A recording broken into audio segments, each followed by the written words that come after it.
selamat pagi. Sebelumnya, perkenalkan nama saya Nadia Puspitasari. Di sini saya akan menjelaskan di bagian bab 3 bagian C, yaitu tentang asas-asas pendidikan.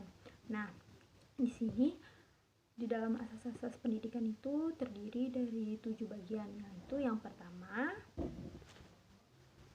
arti pendidikan, dan yang kedua tujuan pendidikan, yang ketiga lingkungan pendidikan, yang keempat pengajar, yang kelima pelajar, yang keenam kurikulum, dan yang ketujuh metodologi. Nah, di sini saya akan menjelaskan tentang arti pendidikan. Nah, menurut Pestalozzi, perbaikan pendidikan di Swiss perlu dilaksanakan sekaligus dari dua segi, yakni dari segi praktek dan teori. Nah, urutan ini cara mencerminkan Pestalozzi menjadi seorang ahli pendidikan. Ia tidak memulai panggilan hidup sebagai pendidik setelah mengembangkan teori pendidikan terlebih dahulu. Teorinya itu berasal dari pengalaman dan ruang kelas. Nah, selanjutnya masuk ke dalam tujuan pendidikan. Nah, tujuan pendidikan ini merangkup menjadi dua, yaitu tujuan umum dan tujuan kejuruan. Tetapi yang kedua ini harus tunduk pada yang pertama. Nah, tujuan umum itu mengarahkan untuk menghasilkan seseorang yang bijaksana dan bijak dalam kehidupannya, manusiawi dalam semua hubungan dengan sesamanya manusia, dan seseorang yang hidup beriman sebagai makhluk yang bergantung kepada Allah. Sesuai dengan arti kejuruan itu, tujuannya ialah memperlengkapi belajar untuk memperoleh keterampilan yang diharapkan untuk memenuhi pemahamannya dalam masyarakat. Nah, sekarang kita masuk ke bagian yang ketiga, yaitu tentang lingkungan pendidikan. Nah, di bagian lingkungan pendidikan ini mencakup 3 bagian, yaitu rumah tangga, rumah dermawan, dan sekolah dasar bagi rakyat. Nah, saya akan menjelaskannya satu persatu. Nah, yang pertama itu rumah tangga. Nah, rumah tangga itu adalah sebagai konteks pertama untuk pengalaman pendidikan. Memang ia sudi mengakui bahwa banyak rumah tangga tidak memenuhi panggilan tinggi itu. Tetapi terdapat suasana kasih dan tertib di dalamnya. Maka karena itu akan menjadi dasar bagi segala bentuk pendidikan yang menyusul kemudian. Nah, sekarang kita masuk ke bagian yang kedua, yaitu rumah dharma. Nah, di samping rumah tangga yang baik ada sesuatu yang lain, yaitu rumah dermawan, baik yang terletak di daerah pertanian maupun di kota. Keluarga kaya yang tinggal di daerah pertanian hendaknya membuka rumah mereka untuk sebagian anak miskin, untuk mengajar mereka memperoleh pengetahuan dan keterampilan yang akan menambah hasil bumi bagi seluruh negeri.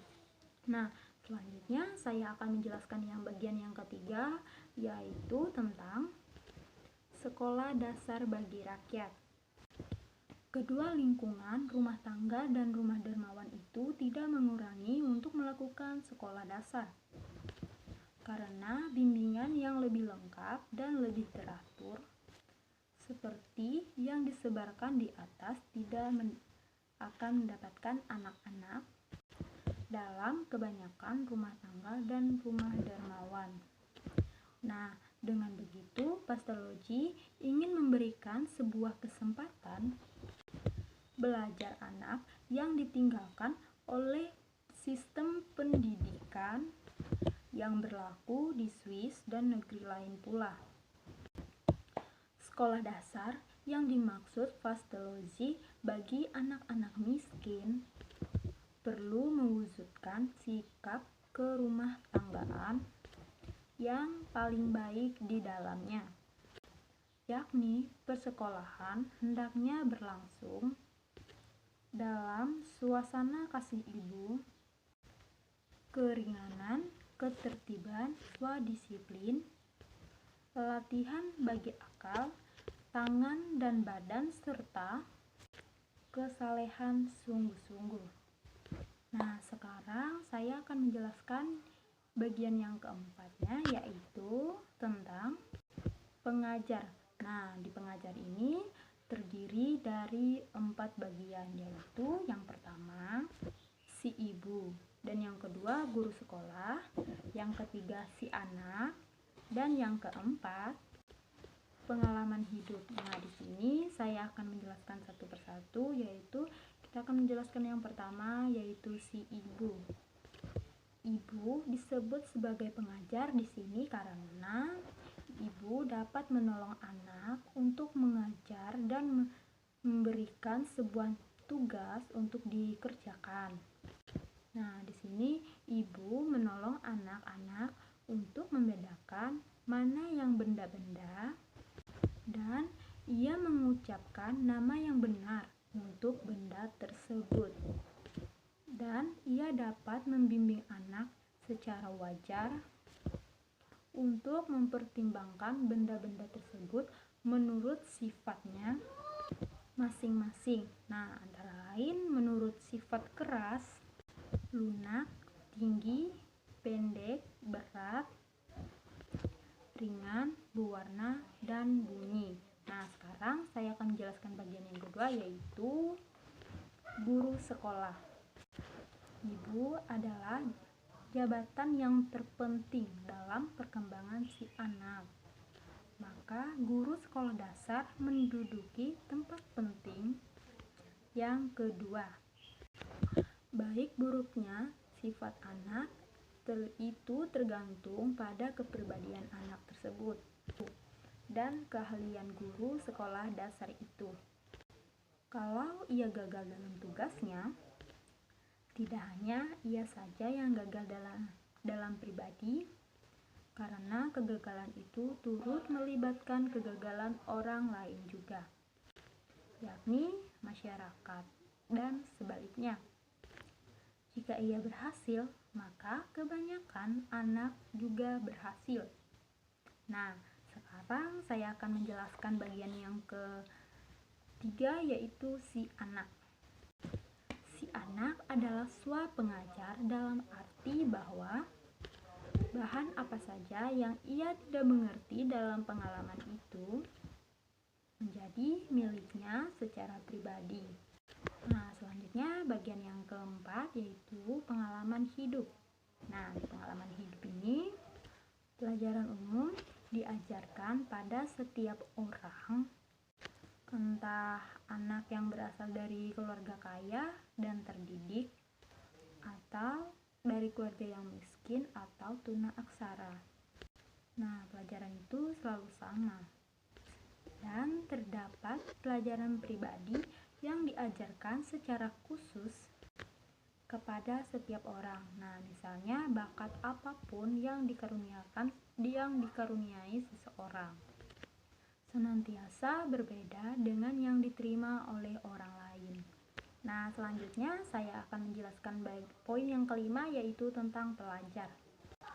Nah, di dalam pelajar ini terdapat 3 poin. Yang pertama itu adalah semua anak, yang kedua anak perempuan, dan yang ketiga calon guru. Nah, di sini saya akan menjelaskan satu persatu. Nah, yang pertama itu semua anak. Sejak permulaan pertualangan mulia, Di bidang persekolahan, Bartolozzi membuka kesempatan belajar bagi anak-anak perempuan dan di samping anak laki-laki. Akan tetapi, hanya anak laki-laki yang akan ditampung di sekolah yang dibuka di Verdun.